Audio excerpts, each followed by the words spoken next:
नमस्कार दोस्तों, मैं डॉक्टर पी कुशवाहा स्वागत करता हूं आपके अपने यूट्यूब चैनल में। आज हम बात करेंगे पीआईडी की। पीआईडी का मतलब होता है pelvic inflammatory disease. Pelvic inflammatory disease यानी कि जो पीआईडी है, पीआईडी एक प्रकार से क्या है, जो पेल्विक ऑर्गन्स है उसमें होने वाला एक प्रकार का इन्फेक्शन या इन्फ्लेमेशन है। दोस्तों ये सबसे ज़्यादा हमें फीमेल्स में देखने को मिलती है पीआईडी। पेल्विक पार्ट की अगर हम बात करें तो नाभि के नीचे वाला जो एरिया रहता है उसे हम पेल्विक पार्ट बोलते हैं। इसमें जो फीमेल का जो रिप्रोडक्टिव सिस्टम रहता है उसमें इन्फेक्शन सबसे ज़्यादा देखने को मिलता है। देखिए फीमेल के रिप्रोडक्टिव सिस्टम में क्या आता है, सबसे नीचे एक वेजाइना रहती है, वेजाइना के ऊपर एक सर्विक्स रहती है और सर्विक्स के ऊपर एक यूट्रस रहता है। यूट्रस के दोनों साइड में 2 फैलोपियन ट्यूब रहती हैं और 2 ओवरी रहती हैं। जब भी इन्फेक्शन होगा तो सबसे पहले वेजाइना में इन्फेक्शन होगा, वेजाइना के बाद सर्विक्स में जाएगा, सर्विक्स के बाद यूट्रस में, यूट्रस के बाद फैलोपियन ट्यूब में और ओवरी में। उसके बाद आसपास की जो भी स्ट्रक्चर्स रहेंगे जैसे पेरिटोनियम और जो दूसरी स्ट्रक्चर्स हैं उनके अंदर इन्फेक्शन फैल जाता है। किन महिलाओं के अंदर हमें जो पीआईडी है उसका इन्फेक्शन हमें ज़्यादा देखने को मिलता है। देखिए ऐसी महिलाएं जिनकी उम्र 25 साल से ज़्यादा है, ऐसी महिलाओं को पीआईडी होने के चांसेस बहुत ज़्यादा रहते हैं। साथ में ऐसी महिलाएं जिनके मल्टीपल सेक्स पार्टनर्स हैं उनको भी पीआईडी होने के चांसेस बहुत ज़्यादा रहते हैं। ऐसी महिलाएं जिनको प्रीवियस कोई हिस्ट्री रह चुकी है पीआईडी की, उनके अंदर भी पीआईडी हो सकता है। साथ में ऐसी महिलाएं जिन्होंने आईयूडी लगा रखी है, जैसे कॉपर टी लगा रखी है, उन महिलाओं को पीआईडी होने के चांसेस बहुत ज़्यादा रहते हैं। ऐसी महिलाएं जो हाइजीन नहीं रख पाती हैं, यानी कि अपने जो प्राइवेट पार्ट है उनका, महिलाओं का जो जेनिटल एरिया है उसकी हाइजीन नहीं रख पाती हैं। जब भी उनको मेंसेस आती हैं, मेंसेस के टाइम पे वो पैड यूज नहीं करती हैं, उसकी जगह कपड़े यूज करती हैं। तो ऐसी महिलाएं जो पीरियड के टाइम पे कपड़ा यूज करती हैं, ऐसी महिलाओं को पीआईडी होने के चांसेस बहुत ज़्यादा रहते हैं।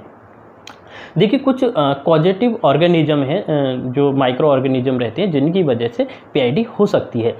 एसटीडी, ऐसा देखा गया है कि जिन लोगों को एसटीडी है उसकी वजह से पीआईडी होने के चांसेस बहुत ज़्यादा रहते हैं। यानी कि एसटीडी का मतलब होता है सेक्सुअल ट्रांसमिटेड डिजीज, उसकी वजह से पीआईडी होने के चांसेस बहुत ज़्यादा रहते हैं।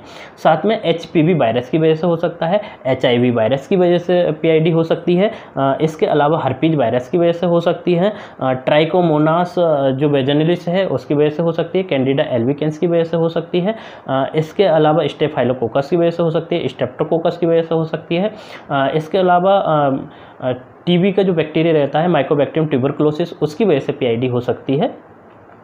दोस्तों अगर पीआईडी हुई है तो उसके लिए क्या क्या लक्षण आप में देखने को मिलेंगे, आइए लक्षण के बारे में जान लेते हैं, यानी कि सिम्टम्स के बारे में जान लेते हैं। सबसे पहले हमें लोअर एब्डोमेन में पेन देखने को मिलेगा, यानी कि जिस महिला को पीआईडी है उसको लोअर जो एब्डोमेन है, नाभि के नीचे वाला पार्ट है, वहाँ पे पेन देखने को मिलेगा। साथ में बैक में भी पेन देखने को मिलेगा, यानी कि कमर में भी पेन देखने को मिलेगा। इसके अलावा वेजाइना से डिस्चार्ज देखने को मिलेगा, एबनॉर्मल वेजाइनल डिस्चार्ज होने चालू हो जाएंगे और साथ में जो वेजाइनल डिस्चार्ज होंगे उसमें से बहुत ज़्यादा ऑफेंसिव डिस्चार्ज होंगे, उनमें बहुत ज़्यादा स्मेल आने लगेगी, बहुत ज़्यादा बदबू आने लगेगी। साथ में इर्रेगुलर मेंसेस हो सकते हैं, एक्सेसिव वेजाइनल ब्लीडिंग हो सकती है, डिस्पेरिनिया देखने को मिल सकता है हमें। डिस्पेरिनिया मतलब जब भी फीमेल इंटरकोर्स करेगी, यानी जब भी सेक्स करेगी, सेक्स की वजह से करते टाइम उसको बहुत ज़्यादा दर्द होता है। ऐसी मतलब जिनको पीआईडी है, पीआईडी में डिस्पेरिनिया कंडीशन हो जाती है, यानी कि जब भी इंटरकोर्स करते हैं उस टाइम पे बहुत ज़्यादा पेन होता है। इसके अलावा फीवर आ सकता है, यानी कि बुखार आ सकता है। देखिए बुखार इसलिए आ सकता है क्योंकि जो पीआईडी है वो एक प्रकार का इन्फेक्शन है और इन्फेक्शन में बुखार आ सकता है। नोजिया हो सकती है, वॉमिटिंग हो सकती है। इसके अलावा साथ में जो यूरिनरी ट्रैक है उसमें भी इन्फेक्शन होता है, जिसकी वजह से बर्निंग मिक्चुरेशन हो सकता है, फ्रिक्वेंट यूरिनेशन हो सकता है और साथ में जो जेनिटल एरिया है वहाँ पे इचिंग देखने को मिलेगी। अगर इसका ट्रीटमेंट नहीं लिया जाए तो कुछ कॉम्प्लिकेशन हो सकती है, जैसे सेप्टिसीमिया हो सकता है, यानी कि ब्लड में आपके में इन्फेक्शन फैल सकता है, इनफर्टिलिटी हो सकती है, साथ में जो फैलोपियन ट्यूब है वो भी ब्लॉक हो सकती हैं। इसके अलावा एक्टोपिक प्रेगनेंसी हो सकती है।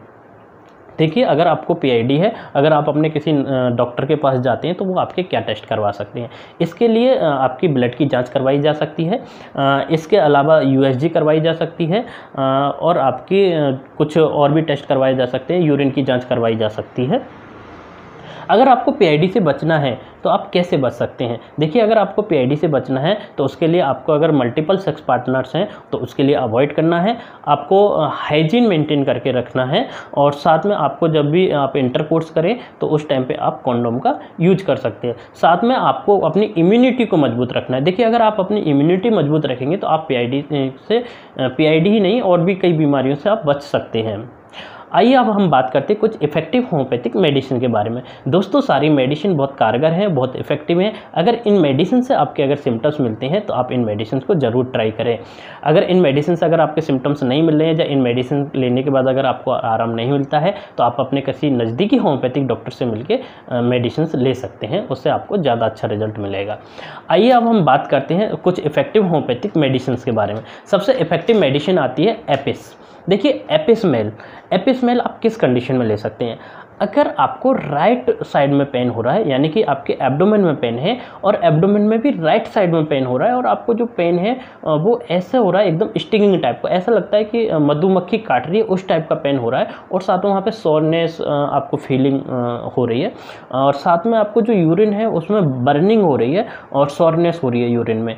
और आप देखते हैं कि जब आप पूरा यूरिन पास कर देते हैं उसके बाद जब कुछ बूंदें बचती हैं, जब लास्ट में यूरिन बचता है उस टाइम पे आपको बहुत ज़्यादा दर्द होता है और साथ में आपको प्यास बिल्कुल नहीं लग रही है। जब लास्ट में यूरिन बच रहा है उस टाइम पे आपको पेन भी हो रहा है, बर्निंग भी हो रही है, बहुत ज़्यादा बर्निंग आपको लग रही है और साथ में आपको प्यास बिल्कुल नहीं लग रही है। ऐसे केस में आप एपिसमेल 30 पोटेंसी में लेना है, 2-2 बूंद दिन में 3 बार, 1 महीने तक अगर यूज करेंगे तो आप देखेंगे आपकी PID पूरी तरीक़ा से ठीक हो गई है। अगली बहुत इफेक्टिव मेडिसिन आती है CPR। देखिए आप CPR किस कंडीशन में ले सकते हैं? अगर आपको लोअर एब्डोमेन में पेन है, यानी कि नाभि के नीचे वाला जो एरिया वहाँ पे आपको पेन बना हुआ है, साथ में आपको लिकोरिया का डिस्चार्ज हो रहा है और आपको एक बियरिंग डाउन सेंसेशन लगता है, यानी कि आपको एक फीलिंग लगती है कि आपकी वेजाइना से कुछ निकल रहा है, ऐसी आपको हर समय फीलिंग आती रहती है और उस जो चीज़ निकल रही है उसे रोकने के लिए आप अपनी जो टांगें हैं उनको क्रॉस करके बैठते हैं और साथ में आपके जो मेंसेस हैं वो भी इरेगुलर चल रहे हैं और अगर आपको PID है तो ऐसे केस में आप CPR 30 पोटेंसी में 2-2 बूंद दिन में 3 बार 1 महीने तक अगर यूज करेंगे तो आपकी PID पूरी तरीक़ा से ठीक हो जाएगी। अगली बहुत इफेक्टिव मेडिसिन है मर्कसोल। देखिए मर्कसोल किस कंडीशन में ले सकते हैं? अगर आपको वेजाइना से जो डिस्चार्ज हो रहा है उसमें बहुत ज़्यादा बर्निंग हो रही है, साथ में आपको बर्निंग मिक्चुरेशन भी हो रहा है और साथ में आपका जो जेनिटल पार्ट है वहाँ पे ईचिंग हो रही है और आपकी जो नाइट के टाइम पे जो प्रॉब्लम्स है वो बहुत ज़्यादा बढ़ जाती हैं। अगर ऐसे सिम्टम्स आ रहे हैं तो ऐसे केस में आप मर्कसोल 30 पोटेंसी में 2-2 बूंद दिन में 3 बार अगर 1 महीने तक अगर यूज करेंगे तो आप देखेंगे कि आपकी PID पूरी तरीक़ा से ठीक हो गई है। अगली बहुत इफेक्टिव मेडिसिन है मेडोराइनम। मेडोराइनम आप किस कंडीशन में ले सकते हैं? अगर आपके मेंसेस पेनफुल आते हैं, यानी कि जब भी मेंसेस आते हैं उनमें बहुत ज़्यादा दर्द होता है, साथ में मेंसेस बहुत ज़्यादा ऑफेंसिव है, उनसे बहुत ज़्यादा बदबू निकलती है, साथ में प्रफ्यूज मेंसेस आते हैं, आपको प्रफ्यूज मेंसेस हैं और साथ में डार्क क्लॉटेड ब्लड आता है और अगर आपका ब्लड कपड़े से लग जाता है तो वो धुलने से साफ नहीं होता, इस प्रकार का ब्लड आता है और आपका जो लिकोरिया है वो एकदम थिन है, एक्रिड है, साथ में एस्कुरेटिंग टाइप का है और साथ में उसमें फिसी ऑर्डर आ रही है। अगर इस टाइप का अगर आपको लिकोरिया और मेंसेस आ रहा है और साथ में अगर आपको PID है तो ऐसे केस में आप मेडोराइनम 200 पोटेंसी में 2-2 बूंद दिन में 1 बार 1 महीने तक अगर यूज करेंगे तो आपकी PID की प्रॉब्लम पूरी तरीक़ा से ठीक हो जाएगी।